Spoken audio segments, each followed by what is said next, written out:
يقول السائل: هل الدعاء بعد التشهد الأخير في صلاة النافلة من السنة؟ أمر النبي صلى الله عليه وسلم بذلك، الدعاء والتعوذ من 4: من عذاب جهنم، ومن عذاب القبر، وفتنة المحيا والممات، وفتنة المسيح الدجال.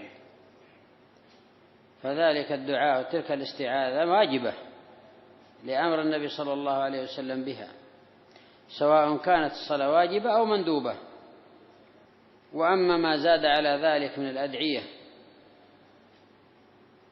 والأذكار التي تكون يتخير من الدعاء ما شاء، فذلك مندوب. هذا التخير أنه يدعو ببعض الأدعية مزيدا على هذا الدعاء الذي أمر به رسول الله صلى الله عليه وسلم يكون مندوبا